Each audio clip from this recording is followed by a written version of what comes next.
The laughter came the moment Travis Hale stepped out of his dust-covered Ford pickup and into the most exclusive automotive auction New York had hosted in a decade. Valets in pressed white gloves exchanged glances. Men in tailored suits turned their heads. Women draped in jewelry paused mid-conversation. A young attendant stepped forward and asked with barely concealed disbelief, "Sir, are you lost?" On the elevated stage above the showroom floor, CEO Rebecca Vaughn caught sight of the faded denim jacket and worn work boots, and she let out a short, dismissive laugh directly in front of the assembled cameras.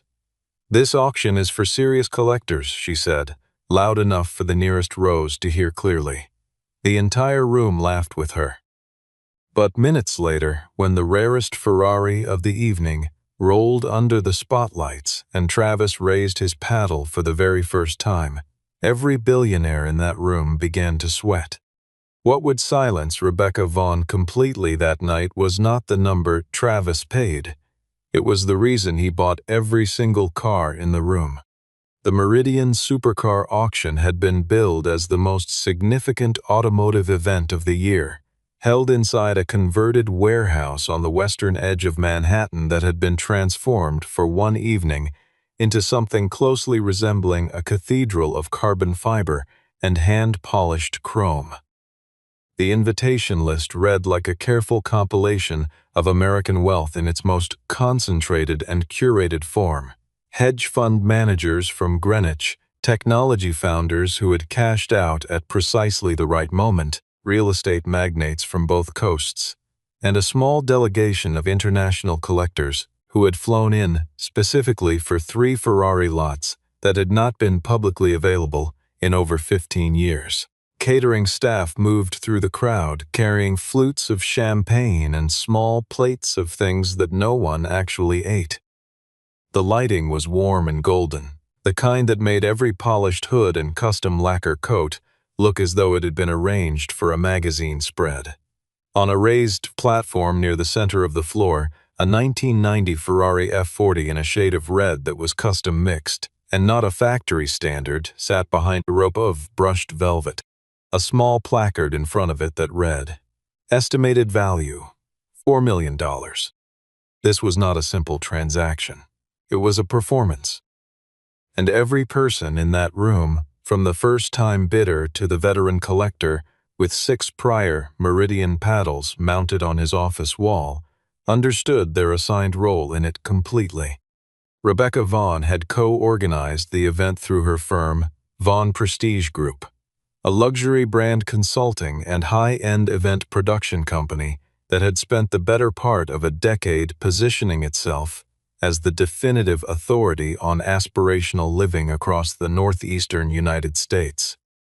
She was 41 years old, dressed in a black cocktail gown that had cost more than most people's monthly take-home salaries, and she carried herself with the kind of authority that came not merely from financial success, but from years of calibrated public appearances and carefully engineered first impressions. She was finishing a quote for a business journalist near the entrance corridor when her security director, Nolan, caught her eye from across the room with the particular expression that meant something required her attention. She finished her sentence without rushing, handed her champagne flute to an assistant, and turned toward the main entrance, where a dust-covered 1993 Ford F-150 had just pulled up between a midnight blue Rolls-Royce Phantom and a matte black Bugatti Chiron, its right rear quarter panel showing the kind of rust that develops when a truck has spent decades working outdoors rather than being stored. The man who climbed out of it was somewhere in his early 40s, broad-shouldered and unhurried, wearing a faded denim jacket over a plain gray shirt. His boots were worn through at the toe. His watch was unremarkable. He looked, in the collective estimation of nearly everyone who saw him step through those glass doors, exactly like a man who had taken a wrong exit off the highway and wandered into the wrong building. Travis Hale did not look around the room the way everyone else did. He did not reach for the nearest glass of champagne. He did not pull out a phone to photograph the cars on display, which was what most first-time attendees did within 30 seconds of walking through the door. He moved slowly along the perimeter of the showroom floor with his hands relaxed at his sides, and he looked at the vehicles the way a person looks at a photograph they have not seen in a very long time, not with the acquisitive hunger of a collector cataloging targets, and not with the detached calculation of a buyer running return on investment scenarios in real time. He looked at them with the quality of attention that belongs to someone who already knows what they are looking at by heart and has chosen to remember it rather than discover it for the first time. When his gaze reached the Ferrari F40 on its raised platform near the center of the floor, something in his posture changed almost imperceptibly. A slight stillness, a breath held precisely a half-second longer than usual. No one in the room noticed it. Every person in the room was too busy noticing his truck. Nolan intercepted him near the edge of the VIP cordon before Travis had made it halfway across the floor. The security director was polished and professional in exactly the manner that expensive venues train their staff to be, cool and composed, never outwardly hostile, but unmistakably firm in the way that people are firm when they believe they already know the outcome of a situation. He asked for the invitation in a tone that was already certain one would not be produced. Travis reached into the inside pocket of his denim jacket and drew out an envelope, matte black, heavyweight stock, gold embossed at the lower corner, the kind issued exclusively to the top tier of confirmed bidders, the ones the auction house had personally vetted and cleared through their private banking channel months in advance. Nolan examined it with a slight narrowing of the eyes, turning it once, and before he could speak again, Rebecca Vaughn had arrived at his shoulder. She looked at Travis. She looked at the envelope. She tilted her head in the precise way that people tilt their heads when they have already decided not to believe something, and she said, with the particular sweetness that is not sweet at all, "This isn't a public car show." The implication was delivered cleanly and without ambiguity. The envelope was either borrowed from someone who was no longer present or produced through means she preferred not to examine too closely because the man holding it did not match the room's expectations, and in Rebecca's years of curating rooms like this one, that had always been sufficient grounds for a conclusion. Travis did not raise his voice. He did not flush or shift his weight or do any of the small, involuntary things that people do when they feel outmaneuvered and want to prove they belong somewhere. He extended the envelope slightly further and waited with the patience of someone who had made a decision and was simply allowing events to catch up to it. It was Dean Carver who broke the standoff. Dean, one of the evening's most prominent bidders, a 48-year-old private equity executive who had spent the last 3 years using high-profile automotive auctions as both a personal hobby and a very deliberate exercise in public brand management. He appeared at Rebecca's left elbow with a drink in one hand and a smirk already assembled, and he said, loud enough to carry clearly across the nearest 20 feet of immaculate poured concrete floor, "Maybe he wants a selfie with the Ferrari." The laughter that spread through the nearest cluster of guests was not the cruel laughter of a deliberate attack.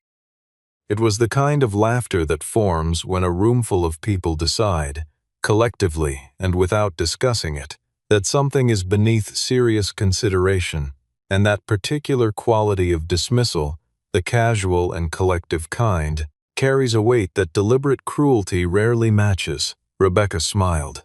She turned to Nolan. She said quietly but with complete clarity, "Escort him out." Travis looked at her as she said it.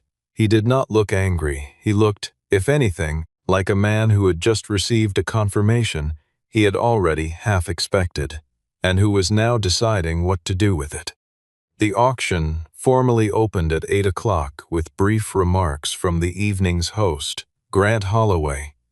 a well-known automotive journalist who had spent 30 years turning a genuine love of machinery into a career that suited him completely. He walked the crowd through the provenance of the evening's most significant lots with practiced enthusiasm and real knowledge. And the room settled into the specific, humming attentiveness of a crowd that has assembled for something it believes will be worth its time. The first several lots moved quickly and cleanly.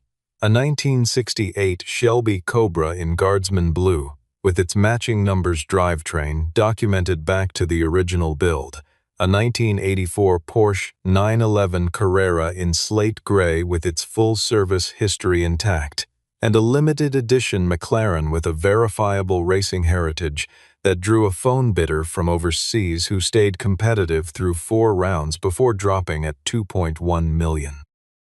The bidding was aggressive, and the prices were consequential, and the room had the particular energy of a space where large numbers are spoken aloud without flinching, where the act of raising a paddle carries more social weight than the number itself. Travis Hale, who had not in fact been removed from the premises, the auction house's head of guest relations, had quietly intervened after Nolan verified the black envelope's legitimacy with the Home Office and discovered that the banking institution backing the account was not a regional firm, had positioned himself near the back of the standing area, a plastic cup of water in one hand, paddle resting against his thigh, watching everything and saying nothing.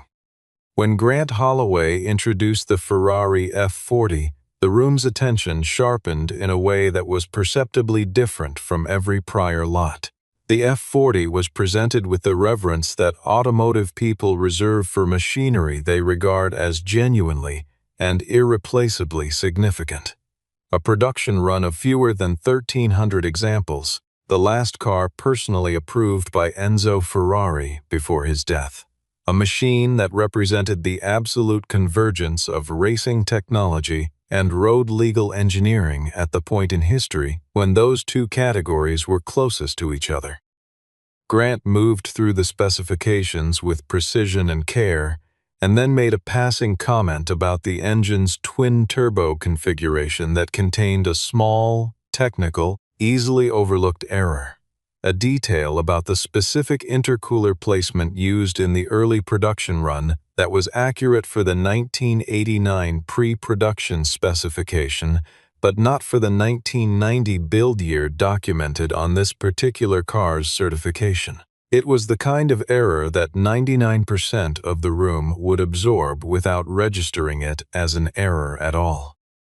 Travis Hale said, not loudly but not quietly either, "That's the 89 pre-production spec." The 90 build ran a revised manifold layout. He was not performing. He was not making a point to anyone in particular. He was simply correcting an inaccuracy the way a person corrects something when accuracy matters to them as a matter of habit. Claire Ashworth, the auction house's chief provenance researcher, was standing approximately 2 feet to his left, and she heard every word. She turned and looked at him, at the cup of water, at the worn boots, at the paddle resting against his leg, and she did not look away for a long moment. The Ferrari sat under the gallery lights while the opening bids were announced, and Travis stood at the back of the room and looked at it in a manner that Claire found difficult to classify professionally, because in 14 years of working auction rooms, she had developed a precise vocabulary for the way buyers looked at cars, and this did not fit any category in it. It was not the expression of someone calculating value. It was not performance, and it was not nostalgia in the generic sense. It was the expression of someone who recognized what they were looking at from the inside, not as an observer of the car's history, but as a participant in it. The particular shade of red on that body was a custom formulation, not a Ferrari factory standard, mixed to a specification that had been decided not by a manufacturer, but by 2 people standing in a garage in upstate New York, who had spent 11 months taking that car apart and reassembling it by hand, learning every mechanical idiosyncrasy and structural decision in the process, because they had chosen to spend that time together doing exactly that. Travis Hale had been one of those two people. His wife, Mara, had been the other. He had not seen this car in 7 years. Dean Carver opened the bidding on the Ferrari at $1.2 million, which drew a murmur of approval from the crowd. Not because it was a surprising number, but because it established immediately that Dean intended to win and had prepared accordingly. 2 other bidders entered in quick succession. A Texas oil executive named Marcus Webb, known for winning by sustained patience rather than aggressive early escalation, and a European collector represented by a phone bidder whose identity the auction house had agreed not to disclose. The number climbed in deliberate increments, 1.5 million, 2 million, 2.4, with the rhythm of people who understand that large bids made too quickly communicate desperation rather than strength. The phone bidder withdrew at 2.7. Marcus Webb held his position through 3 million and then paused, recalculating. Dean came in at 3.2. Marcus set his paddle down. The room began to organize itself around Dean as the presumptive winner, and a low murmur of premature congratulation began forming at the edges of the crowd. The particular sound of a room deciding that a narrative has concluded before the final line has been delivered. Travis Hale raised his paddle for the first time. He did not stand. He did not make a production of it. He raised the paddle from his position at the back of the standing area with the same unhurried motion he had used for everything else that evening, and he said, calmly and without any inflection of performance, 5 million. The room's response was not immediate. There was a half-second delay, the precise interval that passes when a brain receives information and takes an additional moment to confirm it has processed correctly, and then the silence arrived. Not the transitional silence between competing bids, but the dense, full-room silence of suspended collective breath. $5 million on a single car. From the man in the denim jacket who had been dismissed at the door less than an hour before. Grant Holloway repeated the number without any change in his professional delivery. $5 million. Do I hear 5.5? No one answered. No paddle moved. The gavel came down, and Travis Hale had just purchased the Ferrari F40 that he and his late wife had spent 11 months rebuilding together in a garage in upstate New York. 7 years after circumstances he had never fully accepted had carried it out of his life. Rebecca Vaughn was moving before the sound of the gavel had fully cleared. She intercepted her operations director at the side of the stage and spoke quickly and quietly. She wanted financial verification on the bidder before the lot was formally closed. She wanted the paddle number cross-referenced against the guest account.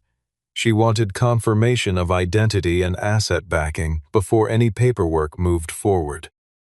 Her operations director understood that this was not standard procedure, that applying it selectively to one bidder in a room that contained 40 others who had spent more than $1 million without verification was the precise category of action that created legal exposure. But he also understood the particular register in which Rebecca spoke when she had made a decision, and that the correct response in that register was not, "Are you certain?" He placed the call to the auction house's banking partner. The confirmation returned in under 4 minutes. The liquid assets on deposit under the name Travis Hale exceeded the combined verified net worth of every active bidder in the room. The operations director passed his tablet to Rebecca.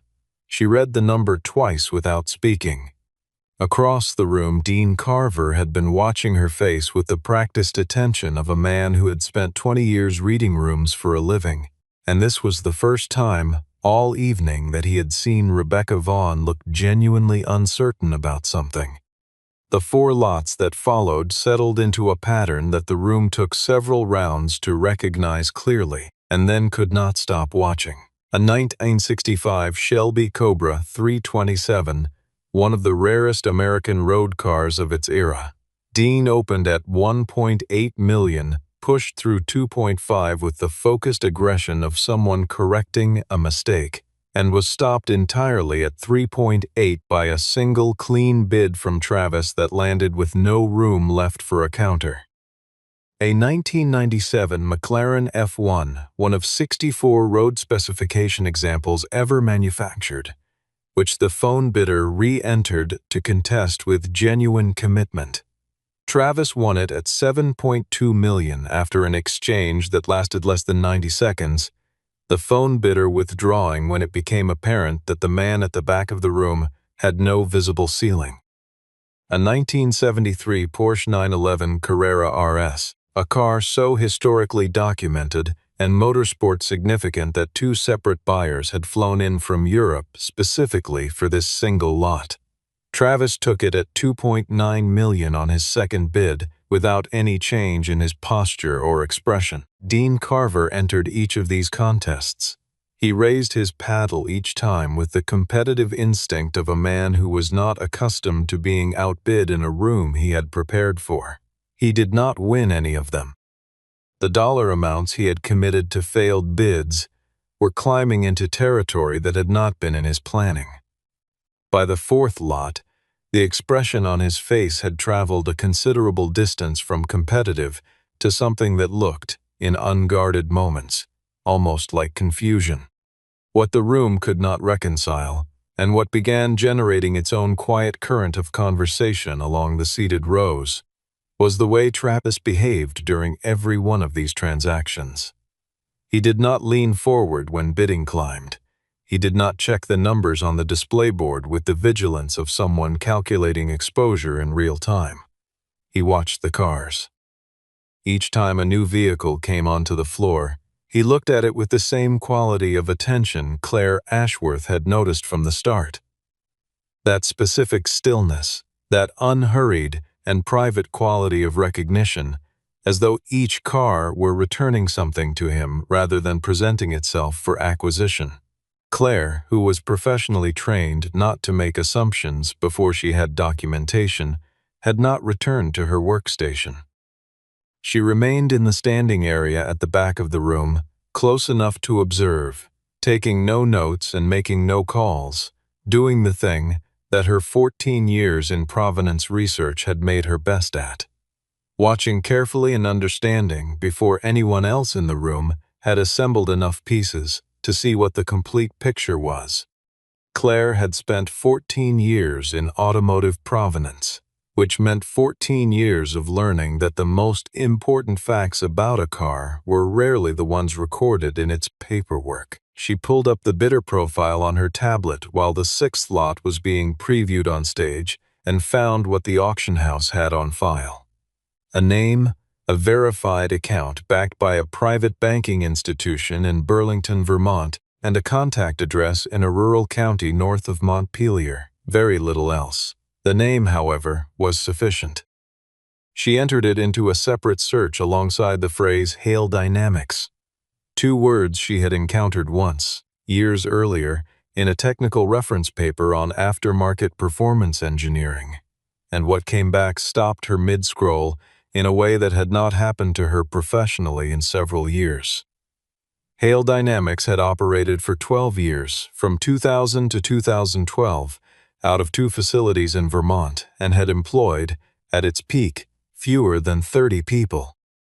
What those 30 people had produced during that period had been assessed by the engineering departments of 3 of the world's largest automotive manufacturers as work that was substantively ahead of what their own in-house teams were developing contemporaneously. A variable compression management system developed by Hail Dynamics in 2008 had been licensed and quietly incorporated into production engine platforms by 2 major European manufacturers under a licensing agreement that, by terms of the contract, required no attribution.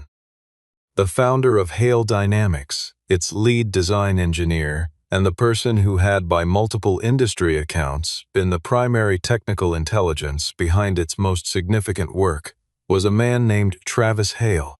He had sold the company in 2013. Not in stages, not through a structured exit with earnouts and transition periods. He had liquidated it completely and cleanly, converted the assets to cash, and withdrawn from the industry so thoroughly that people who had worked with him professionally had described the disappearance as either the most admirably decisive thing they had ever witnessed or the most disturbing, depending on their relationship with him. The reason, which Claire found referenced in a single brief entry in a Vermont County newspaper archive, was the death of his wife. Mara Hale had died in the spring of 2013 after a long illness. She had been 37 years old.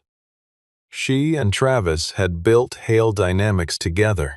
She had managed the business operations and client relationships while he ran the engineering and design, and by multiple accounts from former employees who had given interviews to automotive publications. In the years after the company dissolved, the company had functioned as an extension of their partnership as much as it had functioned as a commercial enterprise. After Mara died, Travis had sold everything, withdrawn his daughter from her school, and moved to a property in the Vermont Hills with no public presence and no traceable professional activity. He had been there, as far as anyone could determine, for the 11 years since. Claire set down her tablet and looked across the room at the man in the denim jacket who had just paid $7.2 million for a McLaren without altering his expression by a measurable degree. What struck Claire most forcefully in the final accounting, however, was not the biography.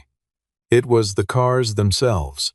As she worked backward through the lot histories with the knowledge of who Travis Hale actually was, a pattern emerged that should have been legible earlier, but had been obscured by the layered complexity of multi-year provenance chains.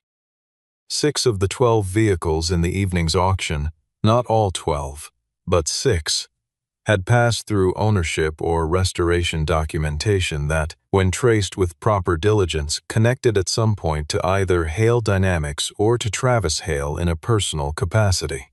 The Shelby Cobra had been restored in a facility sharing a physical address with Hale Dynamics' former Vermont satellite operation.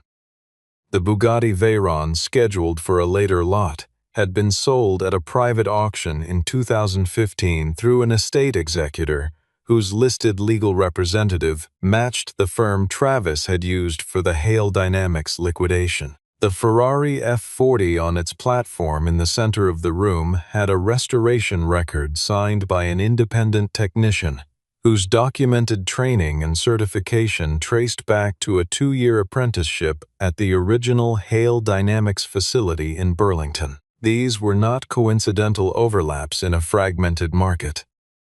They were the residue of a dispersal, a collection assembled over years with great intentionality, broken apart by the specific gravity of loss and legal and financial events that had moved during the worst period of a man's life. Its pieces distributed across nearly a decade of subsequent transactions, each one traveling incrementally further from the place it had started. Travis Hale had not come to the Meridian Supercar auction to acquire cars. He had come to collect what had already been his. Rebecca Vaughn became aware that the room had changed around her the way a person becomes aware of weather shifting, not through a single clear signal, but through an accumulation of small ones that suddenly cohere into a pattern with an obvious shape. The murmuring at the room's edges had altered in character. It was no longer the competitive chatter of bidders recalibrating strategies in real time, but the lower, more concentrated sound of people exchanging information they found genuinely significant. She caught the phrase Hale Dynamics spoken twice within the same 3-minute window from 2 different directions. She observed 2 of her media contacts near the rear of the room working their phones with the focused urgency of journalists who had just received a tip they believed was worth moving quickly on. She looked at the stage. She looked at the lot number on the display board. She looked at Travis Hale standing at the back of the room with his water cup and his paddle against the wall, and she felt, with the sudden, unambiguous clarity of someone who has just understood the difference between what they believed they were managing and what was actually happening, that she had read this situation badly from the beginning, and that the full weight of that misreading had not yet finished arriving. Dean Carver materialized at her elbow with the energy of a man who needed urgently to reframe the evening on terms that still favored him. He had spent the auction committing more capital than he had planned to 2 successful lots, and losing considerably more in contests he had entered with confidence and exited with nothing. "Money can't buy class," he said, with the particular laugh of someone who believes the statement more seriously than they are willing to admit aloud, and who is testing how it lands before deciding how hard to commit to it. He said it at a volume calibrated to carry to the people closest to them. Travis Hale, positioned 8 feet away, turned his head. He looked at Dean with the measured attention of someone determining whether a response was worth the energy required to deliver it.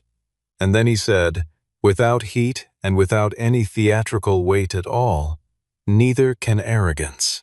The words settled into the nearest pocket of quiet with the precision of something that had been thought through long before it was spoken, not improvised, not performed, just stated.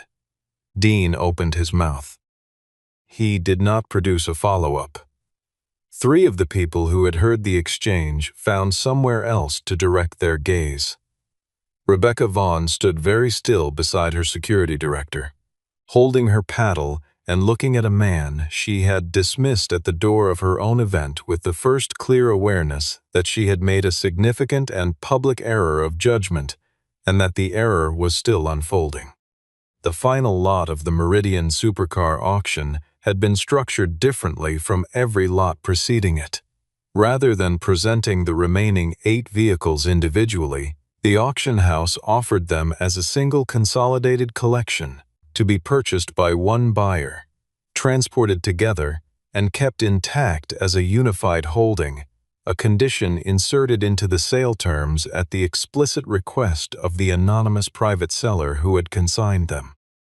The collection comprised the second Ferrari lot, a Bugatti Veyron Supersport finished in a 2-tone that was one of 3 examples with that specific specification, a limited production Lamborghini Miura that had not appeared at public auction in over 12 years, and 5 additional vehicles whose combined individual market values placed the aggregate estimate at $150 million. Rebecca had pre-cleared a ceiling of $85 million with her financial advisory team 3 weeks before the event. She had specifically arranged with 2 attending journalists to be positioned near the stage when the final lot opened. She had, with the thoroughness and discipline she applied to every public-facing element of her professional life, planned exactly how this part of the evening was meant to look. The raised paddle, the committed number, the photographs of Vaughn Prestige Group operating at this altitude of the market. Grant Holloway opened the lot with an introduction that ran longer and more reverentially than anything else in the evening. He described the collection as something that could not be assembled again. Vehicles spanning 6 decades of automotive development, 3 continents of manufacturing tradition, and a racing heritage whose documentation was, in his professional assessment, singular. The room's attention was total and unhurried. The opening bid was set at $90 million. Rebecca's hand moved toward her paddle. Before she could raise it, Travis Hale stood up. It was the first time in the entire evening that he had risen from his position at the back of the standing area, and the act of simply standing, no paddle raised, no number stated, just a man in a denim jacket getting to his feet at the back of an auction room, drew a quality of attention that was measurably different from anything a bid number could produce. He raised his paddle. He said, in the same unhurried and unpracticed voice he had used for every transaction that night, $180 million. The silence that followed was not the transitional silence between competing bids. It was a complete silence, the kind that fills a room not with absence but with presence, the collective suspension of an entire space processing something it did not anticipate. Grant Holloway held his gavel at the top of its arc for 4 full seconds. Rebecca Vaughn's hand, still holding the paddle she had not managed to raise, descended slowly back to her side. No counterbid followed. At $180 million in a room containing some of the most concentrated liquid private wealth on the East Coast, the auction was simply concluded. The gavel came down. Travis Hale sat back against the wall and set his paddle on the floor, with the unhurried finality of someone who was finished with a task, which he was. Rebecca Vaughn crossed the room to him in the 30 seconds between the gavel strike and the polite applause that filled the space after it. Not walking quickly, because walking quickly was not something she did in public, but with a directness that made her assistant take a small step backward rather than follow. She stopped in front of him. She looked at him with the same assessing gaze she had turned on him 4 hours earlier at the cordon, and she asked, not with cruelty this time, but with the genuine and unguarded incomprehension of someone who had spent an evening watching events that did not fit her categories. Why would you buy all of them? Travis looked at her. He looked at the stage, at the 8 covered vehicles being prepared for transfer processing, and then he said, quietly and with complete steadiness, because they were never supposed to be here. The full account came out in the hour that followed, not as a confrontation or a dramatic announcement, but as something quieter and considerably more disorienting. A sequence of documented facts that assembled themselves the way water assembles, patiently, and then all at once, into a picture whose dimensions were much larger than anyone in the room had been holding. Claire Ashworth laid her provenance research before the auction house's senior staff at a table near the back of the building. The story that emerged from that documentation was not complicated in its mechanics. In the years immediately following Mara Hale's death, the assets of Hale Dynamics had been liquidated in stages, some of those stages directed by Travis himself in a period of grief that had not afforded him the full coherence that calmer circumstances might have provided. But a portion of the personal collection, vehicles that he and Mara had built or fully restored together, machines that represented not financial portfolio but shared and irreplaceable history, had passed out of his possession through channels he had not controlled and in some cases had not known about until years after the fact.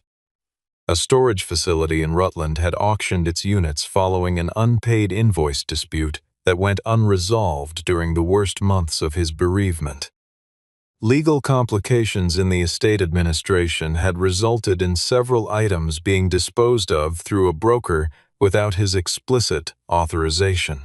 Pieces of a life released into the collector market without consent, moving through subsequent transactions across years until they appeared in auction catalogs under other names and other provenance histories that were accurate in their chain of title and entirely silent on their origin. Travis had found the first of them by accident, 4 years after Mara died, while searching for unrelated documentation in an online lot archive for a small regional auction house in New Jersey. A Shelby Cobra with a restoration record signed in familiar handwriting. He had spent the 3 years after that discovery working through auction databases and private sale records with the same systematic precision he had once applied to engine diagnostics, identifying each piece of the dispersal, mapping its current position in the market, calculating the conditions under which it could be recovered. He had moved carefully and without urgency, because moving quickly would have driven prices up and created competitive dynamics that might scatter the vehicles further or permanently. He had let the market run. He had watched each piece move through its own trajectory, and when the Meridian auction had assembled 6 of the 12 remaining pieces in a single event, the largest single concentration of them in any one place since the dispersal began, he had registered as a bidder, driven down from Vermont in his 1993 Ford F-150, and written a check for $180 million.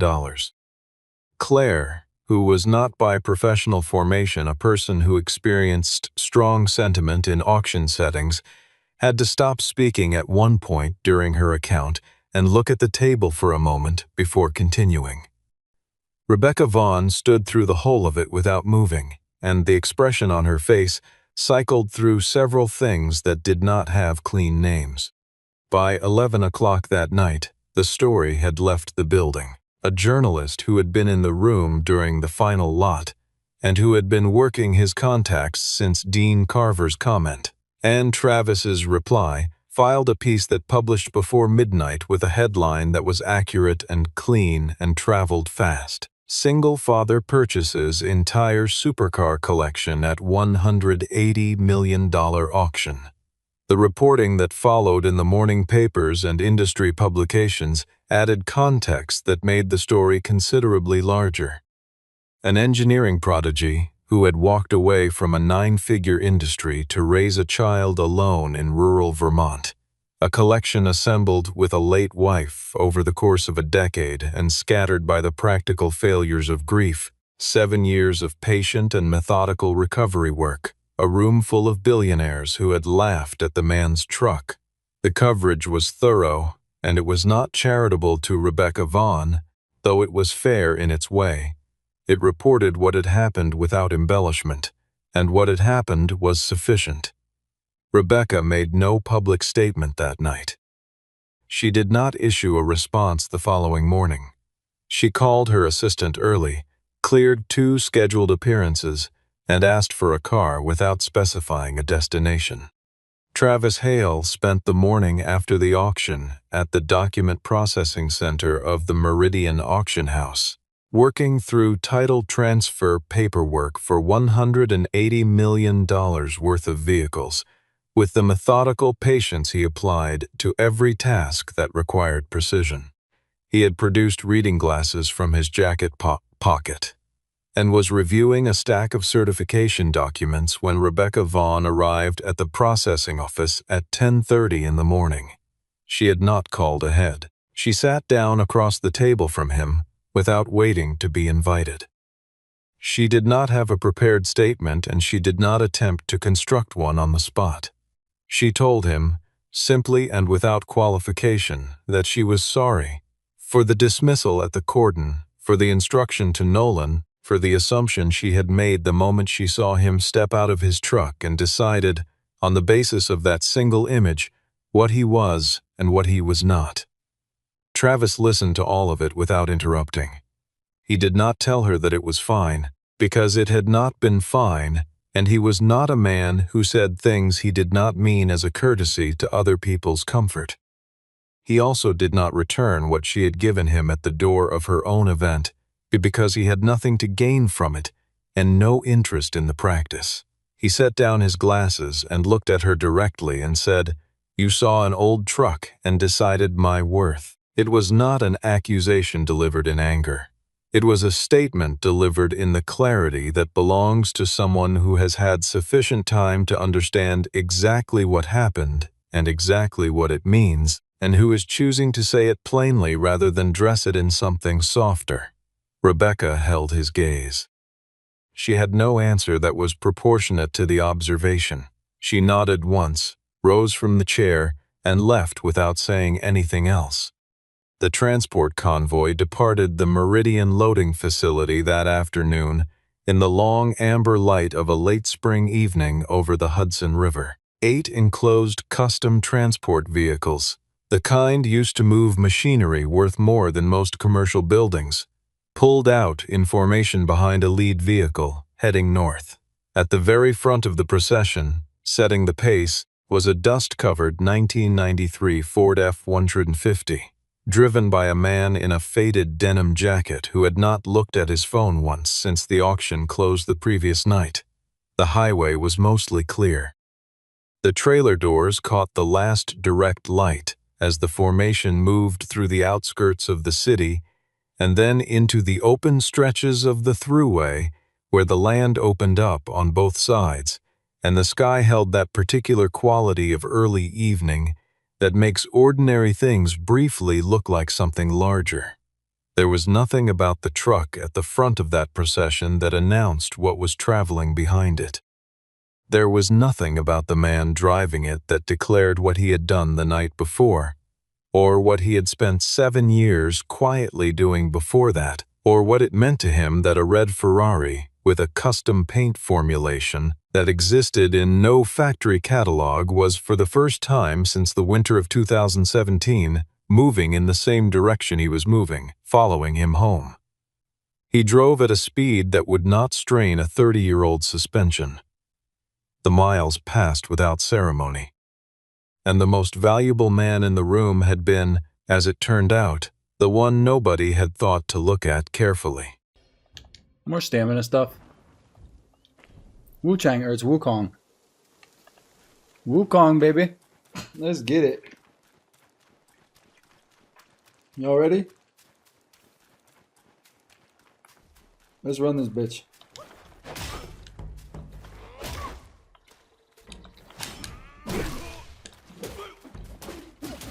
I love you guys. Welcome in, everybody.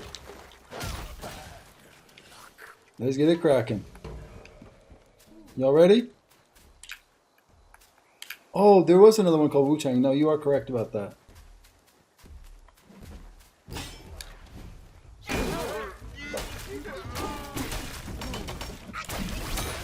Oh.